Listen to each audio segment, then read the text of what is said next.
పాపం. లక్ష్మి, నేను మొదటిసారిగా 100 రూపాయలు గెలుచుకొస్తే ఎగతాళి చేస్తావా? ఇది నిజంగా గెలిపేనట్టవా గాంధీ? మరి నువ్వు న్యాయబద్ధంగా డబ్బు సంపాదిస్తానన్నావు.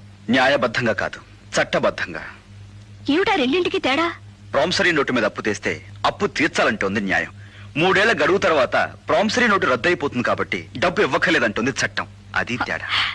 నీకంటే తక్కువ తెలివైన వాళ్ళని నీ తెలివితేటలతో మోసం చేయడం న్యాయం కాదు గాంధీ. ఇందులో న్యాయాన్యాయాల ప్రసక్తే ఉంది. అతను నేను కలిసాడాం, అతను ఓడిపోయాడు. అమ్యూజ్మెంట్ పార్క్ కి గవర్నమెంట్ లైసెన్స్ ఇచ్చింది కాబట్టి నేను సంపాదించిన ఈ 100 రూపాయలు చట్టబద్ధమైనవి. లక్ష్మి, న్యాయానికి అన్యాయానికి తేడా ఒకే ఒక అక్షరం.